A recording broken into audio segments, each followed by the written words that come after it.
There's breaking news coming in. Clashes in JNU campus. JNU Students Union President Aishe Ghosh attacked.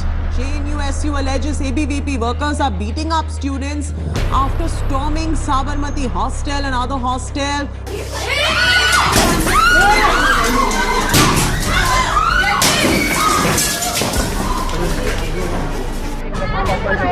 ऐसी कुछ बोलना चाहोगे? I am brutally attacked by Cuban mass. I don't know. I've been bleeding. I am not even in a condition to talk.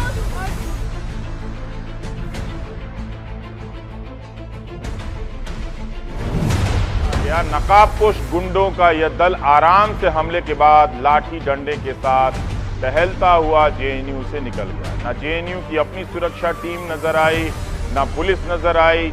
5 तारीख को दोपहर के समय से जब से हमें पता चलने लगा कि अनआइडेंटिफाइड स्टूडेंट्स हैं जो मास्क पहन के रॉड्स, बैट्स, विकेट्स लेके इकट्ठा हो रहे थे, उसी वक्त से जो वसंतपुर नॉर्थ पुलिस स्टेशन है वहाँ के एसएचओ को तमाम हमारे जो यूनियन के साथी हैं वो कंटिन्यूसली कांटेक्ट कर रहे थे। पुलिस स्टेशन में हम लोग कंटिन्यूसली कॉल कर रहे थे ये बात बताने के लिए कि जेएनयू में अनआइडेंटिफाइड लोग इकट्ठा हो रहे हैं और किसी भी टाइप का अटैक हो सकता है।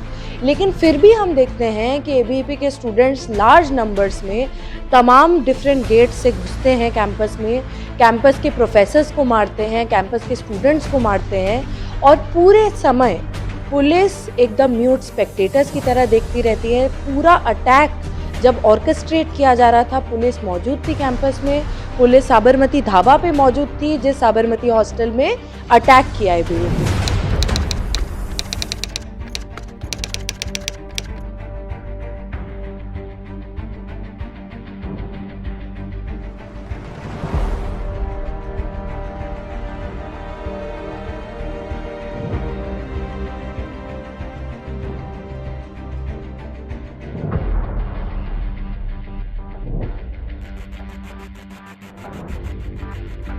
दिल्ली पुलिस का कहना है कि उन्होंने 5 जनवरी को जेएनयू में हुई हिंसा में नकाबपोश महिला की पहचान कर ली है। पुलिस का कहना है कि ये महिला दिल्ली यूनिवर्सिटी की छात्रा कोमल शर्मा है जो एबीवीपी की सदस्य हैं और जो हिंसा से संबंधित सोशल मीडिया पर वायरल वीडियो में चेक शर्ट में नजर आ रही हैं। इस वीडियो में उन्होंने हल्के नीले रंग के स्कार्फ से अपना चेहरा छिपा रखा है, उनके हाथ में डंडा है। तो आपको गर्व है कि एबीवीपी ने लेफ्ट वालों को मारा जेएनयू में, साबरमती में? बिल्कुल, अगर ऐसा नहीं करते फिर बाद में और क्या कर सकते थे। और यहाँ से जेएनयू से कितने लोग थे एबीवीपी के? You heard Rohit Shah suggesting that up to 20 ABVP activists could be involved in the attack.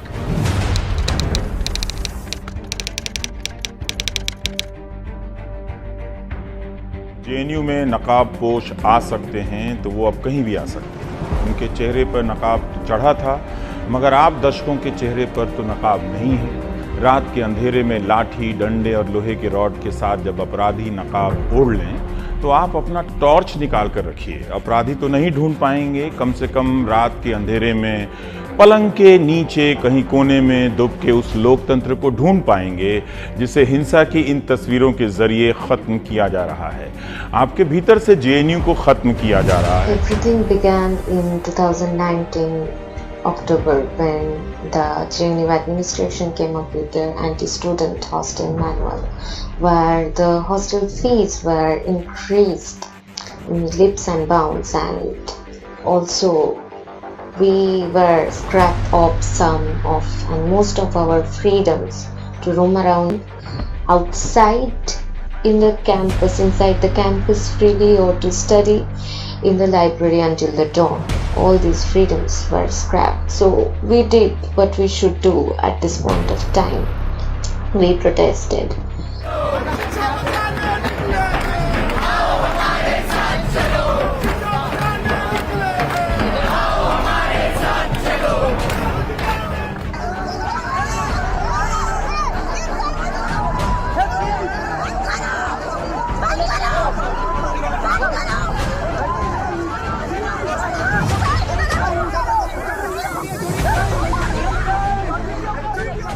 में एक आंदोलन चल रहा है, पिछले 68 दिन पूरे हो गए हैं और ये आंदोलन यहाँ पर इस कैंपस में फीस वृद्धि के खिलाफ चल रहा है। इस आंदोलन को तोड़ने के लिए प्रशासन ने बहुत सारे प्रयास किए, लेकिन अपने हर प्रयास में वो असफल रहे। इस बार वो उसने एक नया पैंतरा खेला है और जो इस कैंपस के अंदर एक छात्र संगठन, इसका नाम है ABVP, उनके साथ मिलकर ये जानबूझ के बार बार हिंसा फैला रहे हैं। कल ये देखने को मिला कि ABVP के कुछ छात्र दिन भर स्कूल एरिया में घूम करके उन छात्रों को ऊपर अटैक कर रहे थे जो लोग आंदोलन पर पिछले 68 दिन से बैठे हुए हैं। उसी क्रम में मैं जब उन लोगों के बीच बचाव करने गया, वो लोग मेरे ऊपर भी अटैक किए और मेरे यहाँ पे देख सकते हैं आप आँख पीछे काफ़ी चोट आई है, मेरे सर में काफ़ी चोट आया है। उसके बाद कल रात को हमने पीस मार्च का एक कॉल दिए और सभी लोगों से एक अपील किया गया कि कैंपस में शांति का माहौल बनाए रखा जाए, एरिया में रहे। और आज शाम को 4 बजे JNU TN जो यहाँ का टीचर एसोसिएशन है, उसने भी कैंपस में पीस को मेंटेन करने के लिए एक कॉल दिया था। टी पॉइंट में मीटिंग का कॉल था। उस मीटिंग को ज्वाइन करने के लिए हम लोग स्कूल एरिया से मार्च करते हुए, पीसफुली मार्च करते हुए, सारे हॉस्टल एरिया से होकर गुजरते हुए छात्रों को लेकर हम लोग टी पॉइंट पर पहुँचने वाले थे। लेकिन देखने को क्या मिलता है कि जब ये मार्च गोदावरी ढाबे पर जो एक हॉस्टल है पेरियार हॉस्टल जब गुजरता है, तो वहाँ पर ABVP के कुछ छात्र छत पर चढ़ करके छात्रों के ऊपर पत्थरबाजी करना शुरू कर देते हैं। इसमें बहुत सारे छात्रों को चोट लगता है, उनके सर फट जाते हैं।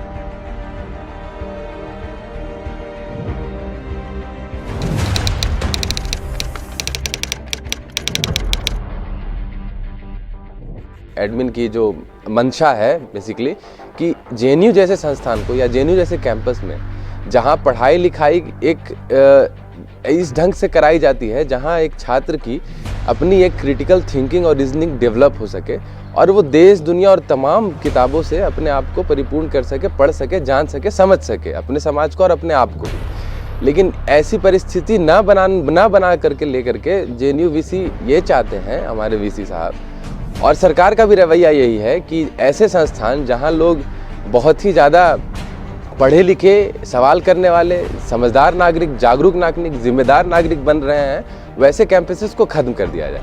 अब इन कैंपसेस को ख़त्म करने का कारण क्या हो सकता है? अब हम जैसा देखें कि कुछ यूनिवर्सिटीज़ जो प्राइवेट कंपनियों के यूनिवर्सिटीज़ है, जो जियो यूनिवर्सिटी का एग्जाम्पल जो हमारे सामने आया था कुछ सालों पहले, तो अब इस यूनिवर्सिटी के आने से ये है कि हम सरकार का मानना ये है कि ऐसी यूनिवर्सिटीज़ आए, प्राइवेट यूनिवर्सिटी, जहाँ छात्र मोटी रकम दे करके अपनी पढ़ाई लिखाई कर पाएँ, लेकिन वहाँ पढ़ाई लिखाई भी सीमित होगी। वो डिसाइड सरकार करेंगी या वो जो कंपनी है या जिस कंपनी की कॉलेजेस हैं वो डिसाइड करेंगे अपने करिकुलम और सिलेबस को। वहाँ जाहिर सी बात है कि आपको उच्च स्तर की जो हम शिक्षा की बात कर रहे हैं, जो JNU में जानी जाती है, जिसका डंका पूरे विश्व में है, वैसी शिक्षा आपको न दे करके और आपको एक तरह से सिर्फ हाँ या ना बोलने के लिए बनाया जाए या फिर ऐसा समझ ले कि आपका बस इस्तेमाल कर सके सरकार और कुछ लोग।